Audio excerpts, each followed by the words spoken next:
పెద్దపల్లిలో కార్తీక పౌర్ణమి సందర్భంగా ఉదయాన్నే భక్తులు ఆలయాలకు పోటెత్తారు. కార్తీక పౌర్ణమి సందర్భంగా ఆలయాల్లో కార్తీక దీపం వెలిగించి ప్రత్యేక పూజలు చేశారు. పెద్దపల్లిలో శ్రీ భక్తాంజనేయ శివాలయం ఆలయంలోని భక్తులు ఉదయాన్నే బారులు తీరి స్వామివారికి కార్తీక దీపం వెలిగించి మొక్కులు చెల్లించుకున్నారు.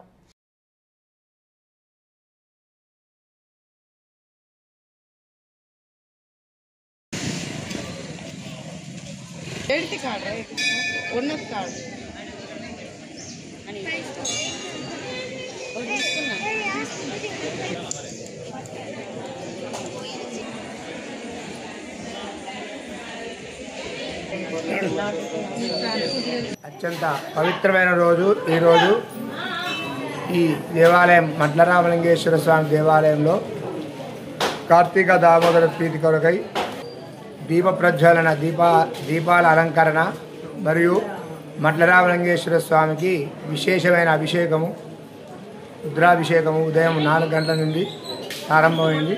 ఈ కార్యక్రమంలో భక్తులు అధిక సంఖ్యలో పాల్గొని ఆ కార్తీక దామోదరుని యొక్క అనుగ్రహానికి పాత్రలయ్యారు.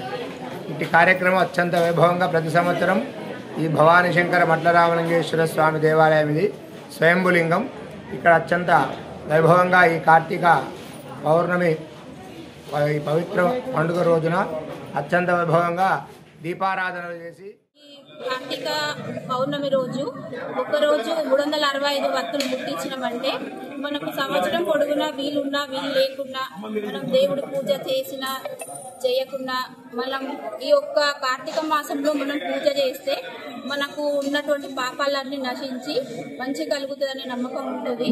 ఈ కార్తీక మాసంలో అయ్యగారికి కూడా దీపదానం, సాహిత్యము, జ్యోతులు, ఉసిరి సాలగ్రామదానం, ఉసిరి దీపము, అది నారాయణుని స్వరూపం అని నమ్ముతారు. ఉసిరి చెట్టును అవన్నీ దానం చేస్తారు. ఈ దానం చేయటం వలన మనకి పూర్వజన్మలో ఉన్నటువంటి పాపాలే కానీ ఈ జన్మలో ఉన్న పాపాలే కానీ అన్ని నశించి మనకు ముక్తి కలుగుతుందని అందరూ నమ్ముతారు.